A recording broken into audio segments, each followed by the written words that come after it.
Okay, so welcome back to How to Beat the Bay. Here we are, hole 2, named Dragon's Back. It's a par 5, 573 yards from the back tee. So hopefully we made par on the first hole. Guys, what are your thoughts when you get to this tee shot? What are you thinking, Sue? Absolutely, just keep your ball left. There's a lot of space up the left-hand side. There's 3 trees on the hill, or I always quite like to look at the peak of the mountain in the background there. Maybe try and work something up that, depending on the wind. But really, all in all, anywhere up this left-hand side is no problem at all. This hole's more about setting yourself up with a second shot. So anywhere and play up that left. What about you, Eric? It's never a 2-shot hole for me, so I'll play as a 3-shot hole. Sometimes I'll tee off with a 3-wood if it's downwind. So if I'm not using my driver, the bunker on the right will not be in play, and I have a wide fairway to hit. Maybe I need to hit a longer second shot, but it's fine if it's downwind. Yeah, interesting. Yeah, very good. Let's go down to the fairway and have a look at the second shot. Let's go. Alright, you find the fairway here on hole 2, and we have a funny second shot because it's kind of blind. So, Kingsley, Sam? So I always use as a reference that little green hut about halfway up the mountain in the background. I know from pretty much anywhere in the fairway here, as long as we're left of that gazebo, we're safe. Anything getting right of there, we start bringing the penalty area or the cart path into play. So that's always my reference. What else do you look for here, Sam? Yeah, similar type of thing. I guess the only other thing I'd say to really watch out for is we've got a bunker about 90-95 yards short of the green. So if we're going to lay up short of that, we want to make sure that we're well short of it. There's no point trying to take 1 club extra just to be safe. Yeah, definitely don't want to be in that bunker. If you're in between the two, just play your club short. You're only going to have a wedge onto the green from there. And if you find the fairway, you can get some control from that little downslope. Yeah. Alright, let's go take a look at the approach shot then. Sure. Okay, so as I mentioned, here's the fairway bunker about 90-95 yards out from the green that we want to try to avoid. If we've laid up with our second shot, this is the kind of area we'd hopefully try to find ourselves in. Kingsley, anything else you think about when playing the approach into the green?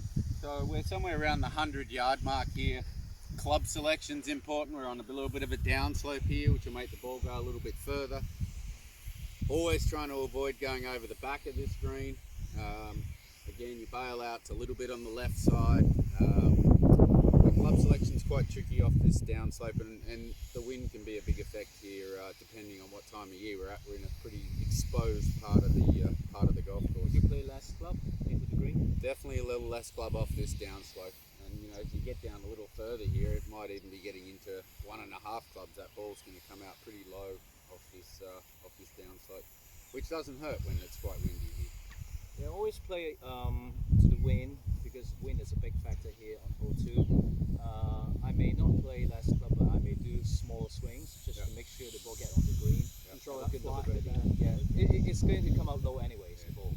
So I think it's a big decision here is what the pin placement is. You know, there's certain pins here that you're really forgetting about and just aiming in the middle of the green. You get some pins around the middle and left side of the green, then you know you can be a little bit more attacking.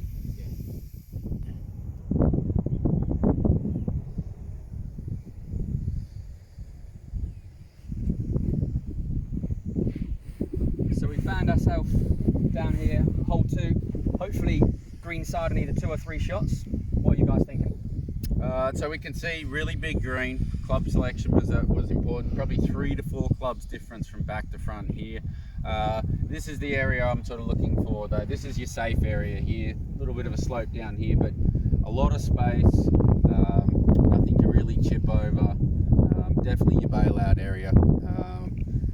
9 times out of 10 that wind's coming across and pushing you over there anyway. What about you, Eric? I think this area is very useful for this hole, short left of green, because sometimes we play in Clearwater Bay, it's always quite windy, right? Yeah.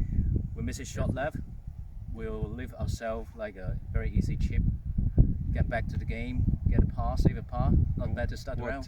What clubs do you use from over there? Well, we would not use wedges. I'll try to keep the ball low, maybe a 9 or 8 iron, something like that. Yeah, little chip and runs up the hill. Yeah, and I guess second hole, reasonably shortish par 5. If we can make a birdie, good chance because we've got a tough hole coming up. Yeah, for sure. Speaking of tough holes, let's go over to hole 3.